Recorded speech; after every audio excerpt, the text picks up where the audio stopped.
How? A company approached me at some point and told me, hey, Mr. Mabu, we have machines, we have the processors, we have almost all of that, but we cannot cover the entire country by ourselves. We need partners. This is what you need to be able to do for us. You find hotels in your neighborhood where you are, go to those hotels, and when you spot the hotels and you like the hotels, give them our marketing material. Once you give them our marketing material, send to us the name of the hotel, who you gave it to, the managers, and we will start having conversations with them. Once we seal the deal, we will bring the machine, we'll install it in that place. What you need to be able to do is two things. Either you're being the one that is refilling the cash in the machine for us, which will be your own cash, and then you just refill and then we'll pay you a percentage for that. Or we will find somebody local who is going to be processing the machines in terms of loading in, putting in money, doing almost all of that. But we will pay you a percentage out of everything that we make. So in this case, in that $5, if you just find a location, they could decide they want to pay you 50 cents on every transaction because you found the locations for them. The biggest deal in this business is location, finding a great location. I'll give you an example. I found a location, I thought it was good. It was restaurant. Restaurant opens maybe 5, 6, 7 hours or 10 hours a day. It was good. We put it in wherever people were using it occasionally. First of all, our target markets are tourists. In this restaurant, they were not tourists. Most of them were locals. So the transaction volume wasn't a lot, but it was a fancy place. People really needed to be able to do that. But guess what happened? One day, restaurant was closed, maybe 11, 12 o'clock. When it came 2 a.m. in the morning, somebody put up a truck, ran into this restaurant, broke down the entire everything just to steal the machine. As at the time they stole the machine, it was only $2,000, $3,000 that was inside of it. And it was gone. Then we realized our target market has to be tourists. Our locations have to be locations that are open 24 hours. So if you want to break into it, it means you're breaking into all the hotels. You have a lot of people that's watching you. There are cameras, there are videos, there's a whole lot of things. There are concierge, there are bellboys. Our machines have never been stolen in locations that are 24 hours based. But we've risked it twice. But a machine, when we put it in a restaurant and we put it in like an event center, I think we put it in a place for kids where kids can go and play, which is not 24 hours. And then again, the machine got stolen at some point. So it has to be a 24-hour location for you to be able to do that. So once you help spot the location, and they do all of these companies do all of the effort on the other hand, they're paying like maybe 5 cents, 10 cents, 15 cents. Remember, you don't have any capital in it. You just got creative. Maybe a friend of yours owns the hotel. Maybe you know somebody owns a hotel and you just go give their flyer. You connect A to B. They have the conversation. Business goes happen. I have the connection to this. That you put zero. But you have to put your sweat equity. You have to put your own creativity. You have to make sure that you go there. You sign that contract. At the time it is done, they will put in the machine. They would find somebody locally to load it and stuff like that. But if you now move yourself and saying, I found the location, you bring the machine, you install the machine, but I will be servicing it, your percentage could go from 50 cents to say maybe $1.20 or something like that, cents. Don't quote me, I'm just giving you an example of the type of deal that's been approached with. So even though it's ATM, even though it looks like a capital-based type of residual income, you could actually make residual income without capital in a sweat equity by you being creative enough to find location, because location is the greatest thing in deals that are related to this. What are the pros and cons?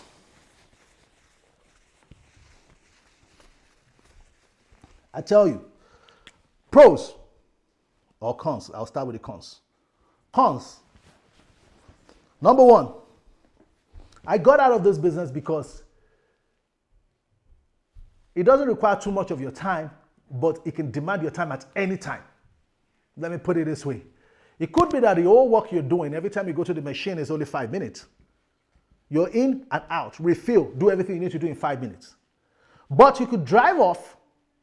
A day later, the machine could jam, meaning that maybe the amount of money you put into it, the dollar amount, they gum too much together, and for some reason, it's not dispensing well. All you need to do is go back to the location, take out the entire box, and reshuffle the money. And you have to be in town to do this. For me, there were times that I've set the machine, I've loaded enough money that will last the machine for a whole month. I get on the plane, I'm on my way to Vegas. I land in Vegas, they call me back and say, your machine has jammed. Now I can't focus where I am. I got to fly back. Because his money is so sensitive enough that you don't want too many people to have the codes that goes in. So he has to fly back to come reshuffle and then cut yourself over from where to. So it limited my ability to travel. And I love to travel. If you know me, up until recently, every month I'm on the road. I love to really, really travel. Travel a lot.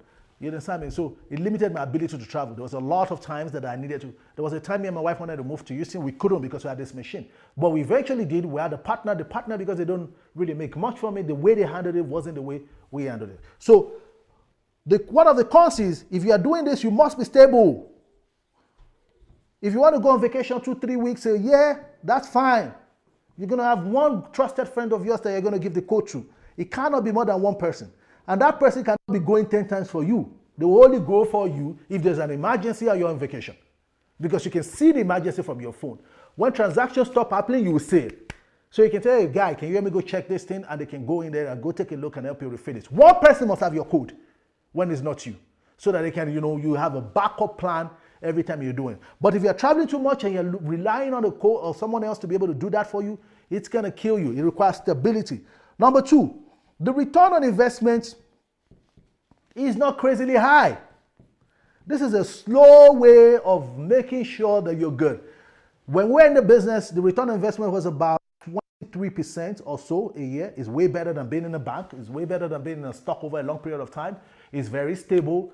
But some people want more than 23% a year because you're looking at the amount of time and all that being put inside of it. So if you're expecting some crazy return on investment, this is for stable, low risk, stability. Number 3, you face the risk of theft. If this risk is only available, if you ever put your location in a place that does not have, that is not 24 hours, it has to be a 24 hours place. Number 4, it could require high capital, cash capital. Trust me, you don't have there's very almost next to zero risk. Because some people say the biggest risk was what somebody robs you and try to gun you. No. By the time you're done training, you will know how to be able to move the cash and nobody even knows that you're moving the cash because it's a type of cassette. It takes about 5 minutes to in and out. Nobody even knows. It looks like you're repairing a machine, but you've loaded it. That's how sweet it is. So they train you in doing that. There's no risk of somebody shooting you, killing you, trying to steal money from you, except you're loud-mouthed and the whole city knows that you're carrying money. Other than that, you're safe.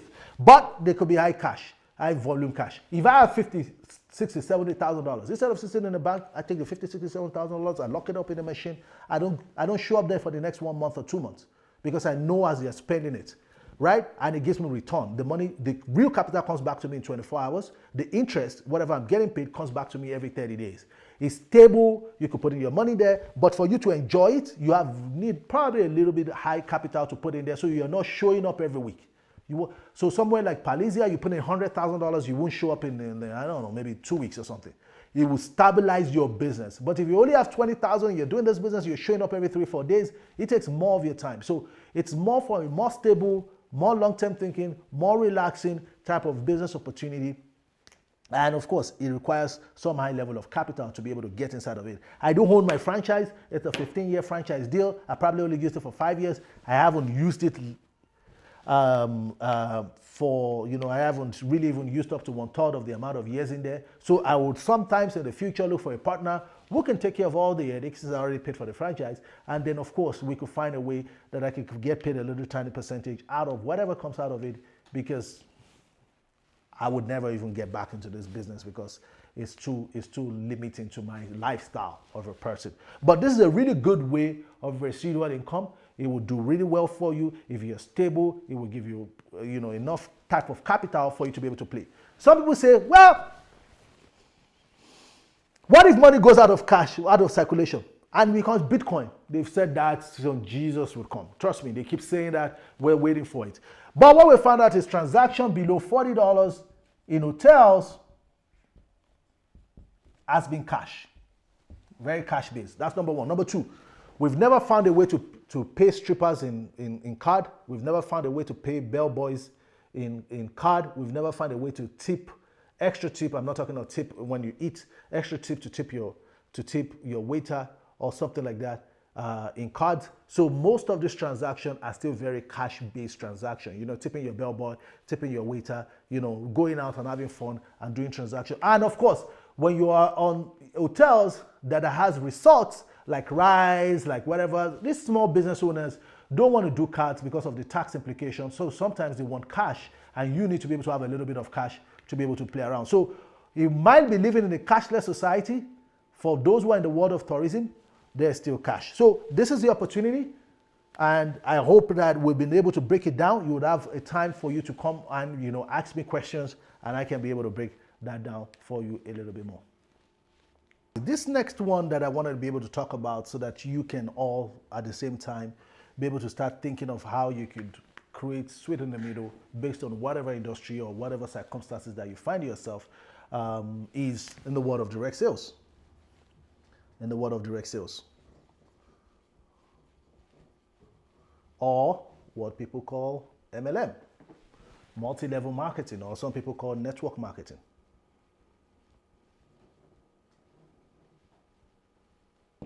This is the elephant in the room. Majority of times when people hear this, they'll be like, like, you know, I've had a bad experience, a barrier of nothing worked for me, and stuff like that. Trust me, yes. For the majority of people who get into this industry, because this industry is the one industry that's going to test you in and out and totally get you to a point where it stretches you to a point where before you get some massive, crazy success in it, you would have understood the concept of persistence, the concept of perseverance, the concept of long-term thinking, and a lot of factors that come into it before it stretches and opens up for you. What is direct sales? Direct sales direct sales is an industry where you could be sweet in the middle, connecting a company to the consumers and users, eliminating every form of advertising, every form of marketing, every form of commercial marketing, and internet-based marketing, or any form of all of that, and then you connect A to B, but you are doing that based on relationship marketing. So it is more of relationship marketing. Connects A to C, A to C, and in this place you eliminate every form of advertising, marketing, etc., and you leverage on something called relationship marketing.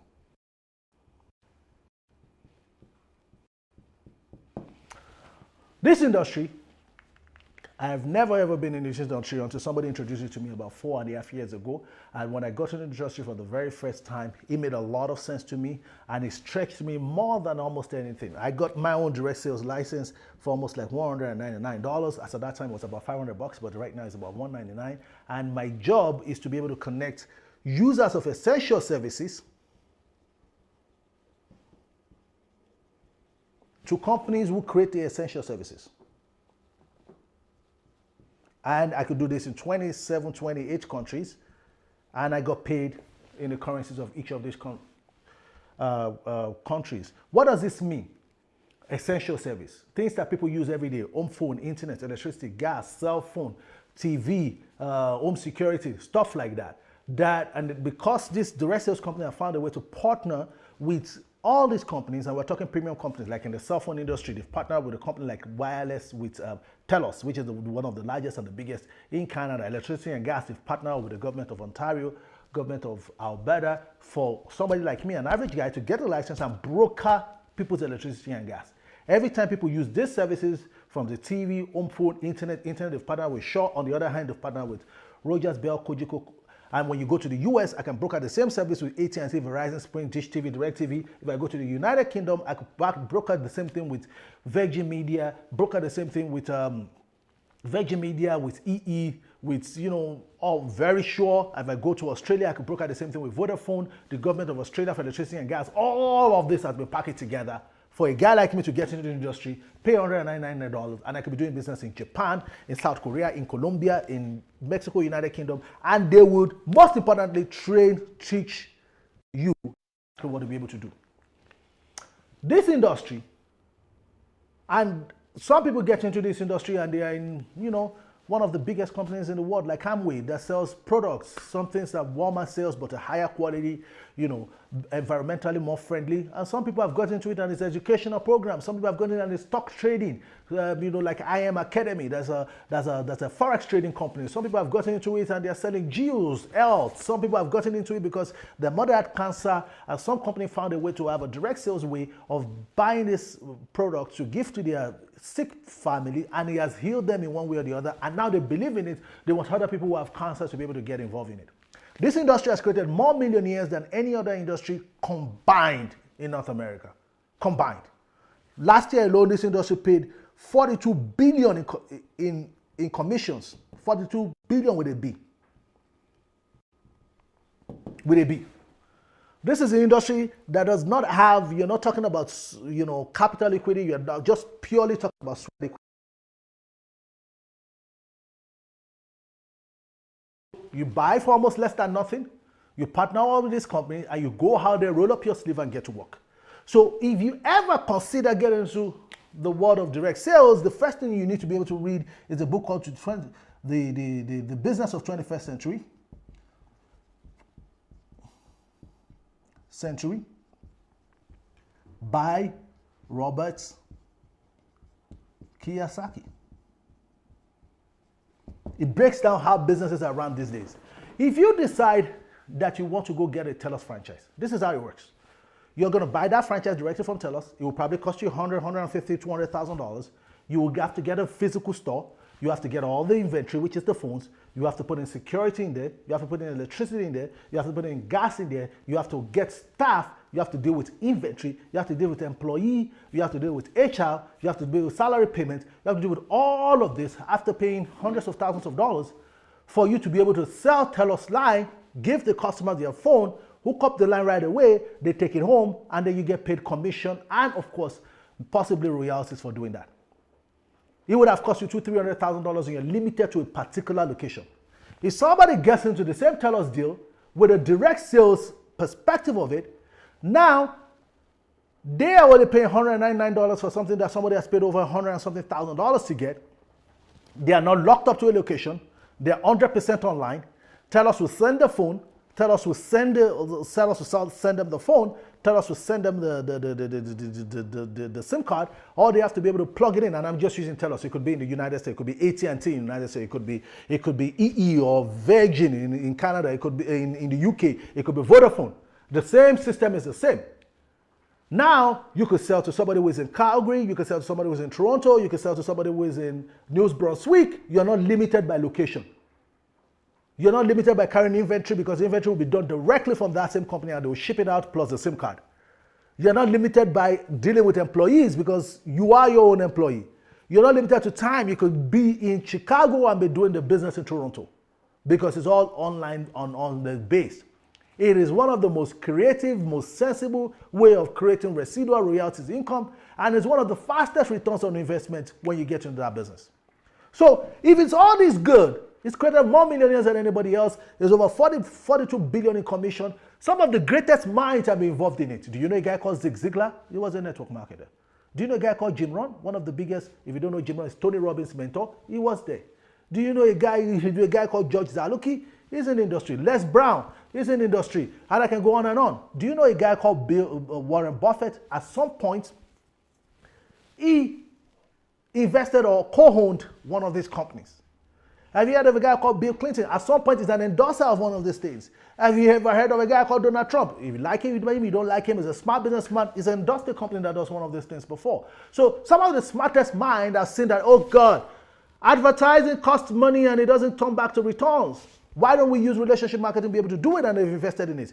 Because every $100 that the company spends on advertising, they only get $2 worth of customers. Don't quote me on that, but they only get about 2% of the cost of advertising. Ask me how. Every time you go check your mailbox and you see all those flyers and you see all those flyers and posters and stuff, what do you do with it most of the time? You junk it. And what happens in a situation where you're doing the same thing and you're watching TV, or you saw it on Facebook, or you saw it on YouTube? You wait, 5, 4, 3, 2, 1. What do? You skip it. Do you know that flyer that you're throwing away? is not just going to your house, it's going to 100,000 homes. Do you know it costs them money to be able to do that?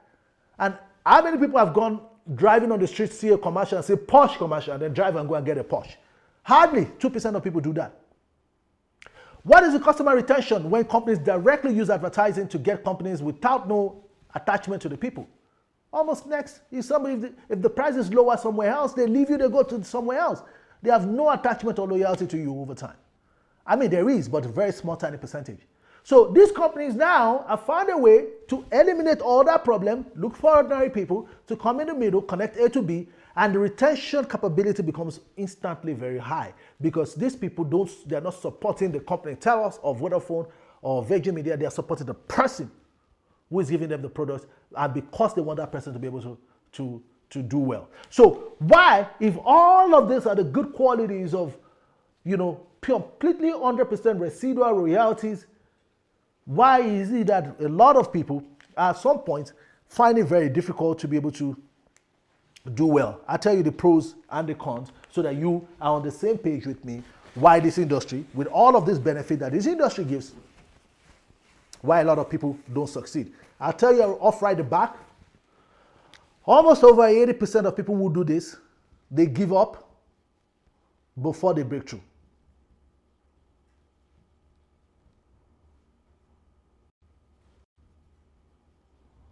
And I'll tell you why. Also, a lot of people do think that this is a Ponzi scheme.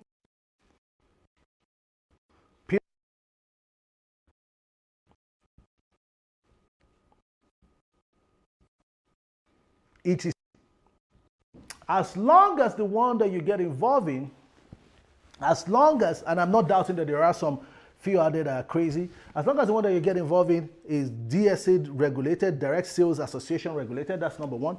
Number two, they have a real product or service to sell. So if you're in a company that is like mine that does electricity and gas, and you could switch someone to electricity and gas and the person really used the electricity and gas and they pay as they usually would pay and nothing happens to the electricity and gas, it means there's a real product or real service. If it's a cell phone, there's a chip, they really get it. If it's an investing, they can really buy the stocks or buy the forex, and it is a real service and product. And most importantly, if only they pay commissions only when services and products are sold. If they are paying for you recruiting, then of course something is wrong because there's no real value done. But if they are paying you only when services and products are sold, there's an exchange of value, then of course it sits on the table of where you want to be as a person because it gives you that attention that there's a huge possibility on what you can do in that world. So what are the cons? Why do people find it difficult to be able to accept it? One, ratio of failure is high.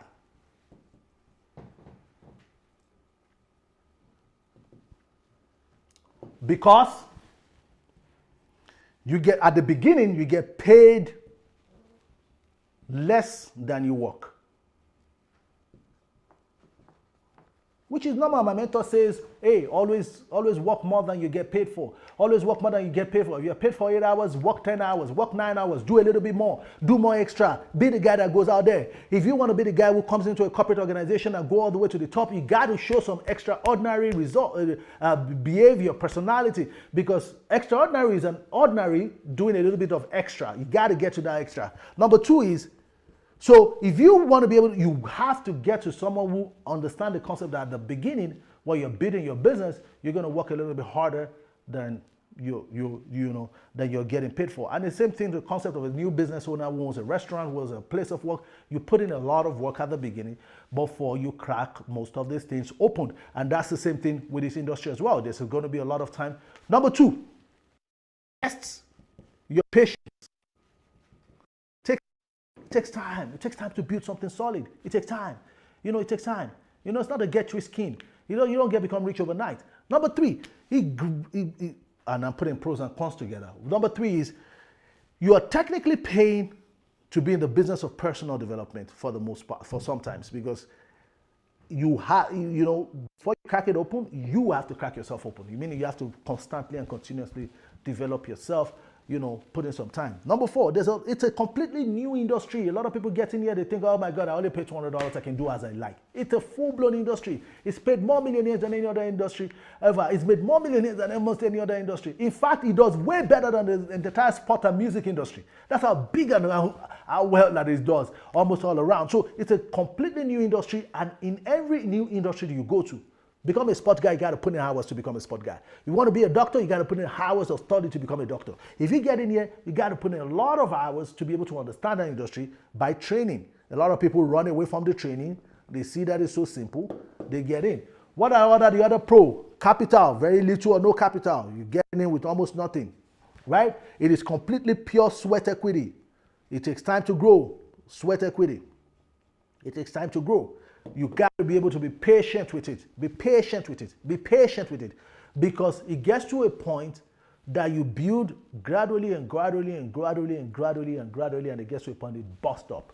I'm involved in a direct sales company. I've been there for the last 4.5 years. I've been lucky enough to go to multiple countries with this company, multiple continents. We're waiting to be able to launch our own telecoms company out of the Nigerian market, someday out of the African market, and move from Nigeria to Kenya, to Ghana, to South Africa, to Ethiopia, to Rwanda. And we know that that is possible because we've seen that company do the same thing in Mexico, in Colombia, in Peru, and they're breaking into Latin American company. And the Latin American company is very almost identical to the African continent, and we've seen them do this in every other continent in the world apart from Africa. And we know that someday we'll be able to use this opportunity to be able to create income for a lot of people. So if you ever want to have a way of getting into direct sales, want to make residual income, passive income, using sweat equity, be sweet in the middle, direct sales is one of the options that you can go into, but you got to be patient. That's number 1. Be patient, be persistent, persevere. Make sure you align yourself with the trainings and get yourself coached well, because it will take time for you to be able to break through for the most part, for the majority of people. Number 2 is, if you decide that this is the part that you want to be able this is the part that you want to be able to go, make sure it is in alignment with who you are. Whatever company you decide to partner with is in alignment with who you are. So if you're a stock person, don't go join a vitamin selling direct sales company. Go join a stock company or a trading company or a forex company. There's a lot of them. If you're into health and wealth, you're a gym guy, you really want to go join a company that are into pro vitamins, health for sports and things, because that's who you are. That's your core.